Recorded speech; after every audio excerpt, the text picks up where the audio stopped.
वंदे लोकतिलकं सातत वार्ता विभूषणं अमर कृतिश्चरणं प्रबुधं लोकजीवनं प्रणय प्रमत जागदीपनं वंदे जीवन जीवनं सत्पुरुषोत्तमं। जय गुरु।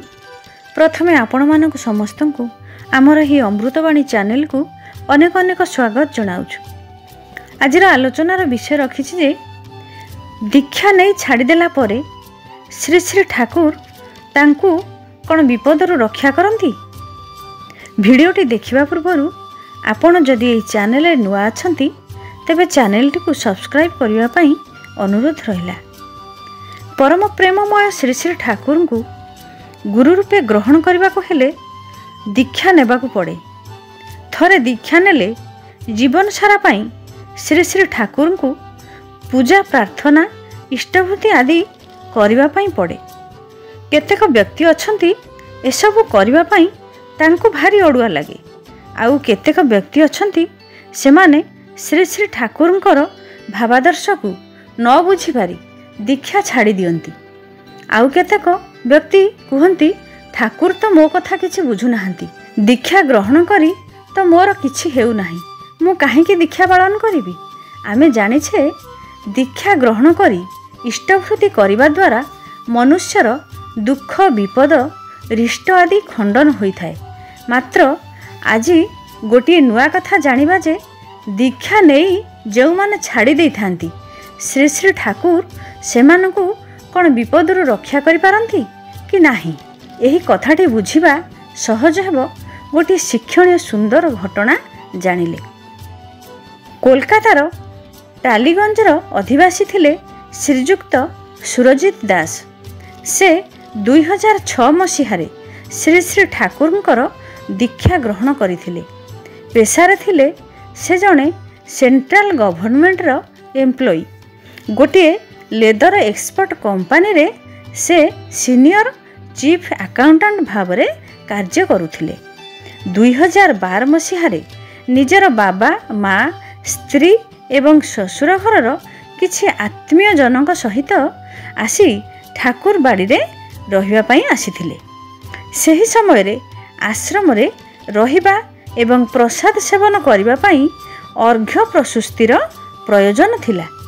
सेतेबेले किंतु तांकर आत्मीय स्वजन माने दीक्षा ग्रहण करि नथिले। सेथि पई आश्रम रे प्रसाद सेवन करिबा पई तांकु अनुमति मिली नथिला। से श्री श्री ठाकुरंकर दीक्षा ग्रहण करिथिले। तांको अंतर को बहुत बाधी थिला, बहुत मन खराब लागिथिला तांकर। सेतेबेलर आश्रमर सही व्यवस्था तांको भल लागी नथिला। मनरे बहुत अभिमान आसीथिला। तेणु घर को फेरी से दीक्षा छाड़ी देले, आउ इष्टभूति कले नाही। से खूब उच्चपदस्थ ऑफिसर थिले, आउ तांको पाखरे धन संपत्तिर मध्य अभाव नथिला। से गुरुंकर प्रकृत गुरुत्व बुझी नथिले। टंका पैसा सम्मान पदवी सबु किछि थिला तांको पाखरे। बेस खुशी रे किछि दिन कटिगला तांकर। इतिमध्यरे तांकर दुईटी पुत्र संतान मध्य जात हेले। 2022 मसीहार घटना। दुर्गा पूजार समय सुरजित बाबू तांकर वृद्ध पितामाता स्त्री आउ दुई शिशुपुत्र को नहीं फ्लाइट रे वियतनाम जाउथिले टूर पाई। विमानटी कोलकातारू संध्या 7टारे बाहरिला। विमानटी ठीक भाव उड़ी चली थाए। राति प्राय 1टा हेबो।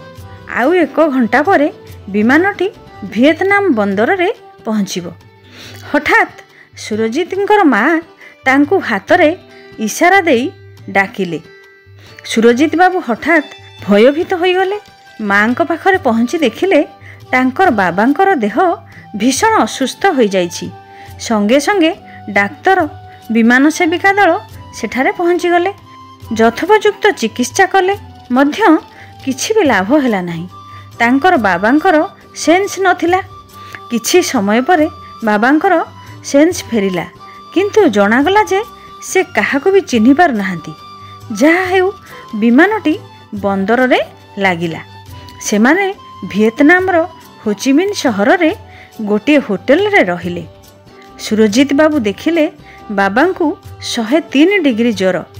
औषध ଜଳପଟି କିଛି ବି କାମ ଦେଉନି। ଏପଟେ ବାବାଙ୍କର ଜ୍ୱର ବି କମିବାର ନାଁ ଧରୁନି। ସେପଟେ ପୁଣି 10 ବର୍ଷର ପୁଅଟିକୁ ବି ଜ୍ୱର ହେଲାଣି। ସେତେବେଳେ କରୋନାର ପ୍ରକୋପରେ ସମଗ୍ର ବିଶ୍ୱ ଭୟଭୀତ ହୋଇପଡ଼ିଥିଲେ। ସମସ୍ତେ ଭାବିଲେ ବୋଧହୁଏ କୋଭିଡ୍ ହୋଇଛି। ସମସ୍ତେ ଦୂରତ୍ୱ ବଜାୟ ରଖି ଚଳିଲେ। ଦେଖାଗଲା ପରେ ପରେ ସୁରଜିତ ବାବୁଙ୍କର ସ୍ତ୍ରୀ ଆଉ ଛୋଟ ପୁଅକୁ ମଧ୍ୟ ଜ୍ୱର ହେଲା। ଏପରି ପ୍ରାୟ ସପ୍ତାହେ ହୋଇଗଲା। ଏପଟେ କ'ଣ ହୋଇଛି ନା ତାଙ୍କର ଟୁର୍ର ସମୟ 1 ସପ୍ତାହ ଥିଲା। ସମୟ ସରି ଆସିଲାଣି।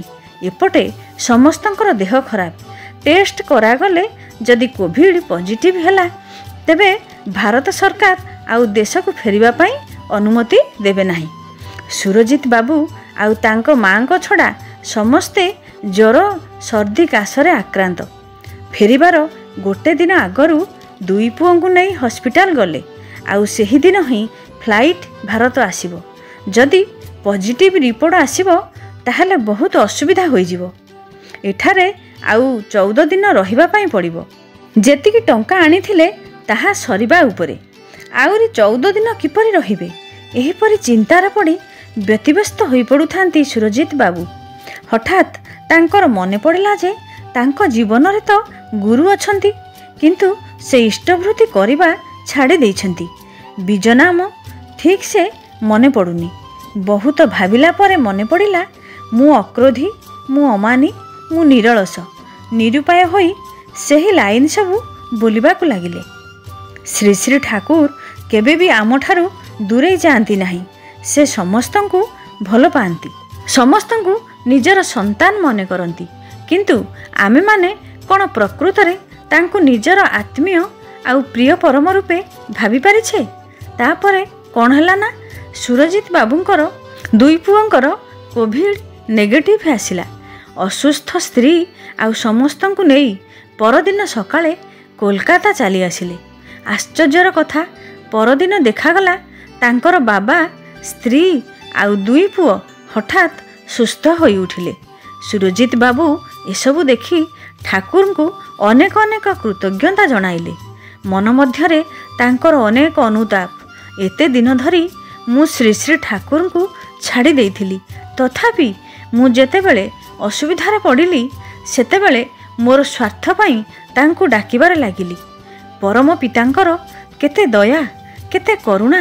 ମୋ ପରି ଲୋକର ଡାକ ଶୁଣିଲେ, ମୋତେ ଏତେ ବଡ଼ ବିପଦରୁ ରକ୍ଷା କଲେ, ମୋର ପରିବାରକୁ ରକ୍ଷା କଲେ। ଏହିପରି ଅନେକ ଆକୁଳ ପ୍ରାର୍ଥନା କରି ଡେରି ନ କରି ପରଦିନଠାରୁ ଇଷ୍ଟବୃତ୍ତି କରିବା ଆରମ୍ଭ କରିଦେଲେ। ତାପରେ ତାଙ୍କ ଘରର ଅନ୍ୟମାନେ ସମସ୍ତେ ଦୀକ୍ଷା ନେଲେ। ଘରେ ପ୍ରାର୍ଥନା, ନାମ ଧ୍ୟାନ ଧୀରେ ଧୀରେ ଆରମ୍ଭ ହେଲା। ତାହେଲେ ଏହି ଘଟଣାର ଉପସ୍ଥାପନ ପରେ ଆମେମାନେ ଆମର ପ୍ରଶ୍ନର ଉତ୍ତର ନିଶ୍ଚିନ୍ତ ପାଇସାରିଛେ। ଏହା କୌଣସି କାହାଣୀ ନୁହେଁ।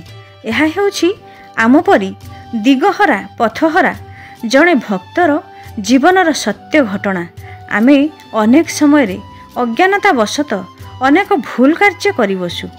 ଏହି ଅଜ୍ଞାନତାରୁ ଯିଏ ଆମକୁ ଜ୍ଞାନାଲୋକକୁ ନେଇ ଆସନ୍ତି ସେ ହିଁ ଗୁରୁ। ଯେପରି ଆମେ ଆମର ପିତାମାତା, ସନ୍ତାନ, ପରିବାରର ଭରଣପୋଷଣ କରୁ, ସେହିପରି ଗୁରୁଙ୍କର ଭରଣପୋଷଣ କରିବା ପ୍ରତ୍ୟେକ ଶିଷ୍ୟର ଦାୟିତ୍ୱ ଆଉ କର୍ତ୍ତବ୍ୟ। ଇଷ୍ଟବୃତ୍ତି ହେଲା ଇଷ୍ଟଙ୍କର ଭରଣ ପୋଷଣ ପାଇଁ ଅର୍ଘ୍ୟ ନିବେଦନ। ଶ୍ରୀ ଶ୍ରୀ ଠାକୁର ବାଣୀରେ କହିଛନ୍ତି, ଜୀବନ ଯଦି ଯାଇରେ ତୋର ଇଷ୍ଟବୃତ୍ତି ଛାଡ଼ିସ୍ ନା, ଧର୍ମ ଅର୍ଥ କାମ ମୋକ୍ଷେର ଓଇ ନିଶାନା ଭୁଲିସ୍ ନା। ତେଣୁ ପ୍ରତିଦିନ ଇଷ୍ଟବୃତ୍ତି, ନାମ ଧ୍ୟାନ ଏସବୁ ପ୍ରତ୍ୟେକ ଦୀକ୍ଷିତମାନଙ୍କର କରଣୀୟ। ଆଜିର ଆଲୋଚନାଟିକୁ ଏଠି ରଖୁଛି। ଶେଷରେ ସମସ୍ତଙ୍କର ମଙ୍ଗଳ କାମନା କରି ରହୁଛି। ଜୟ ଗୁରୁ।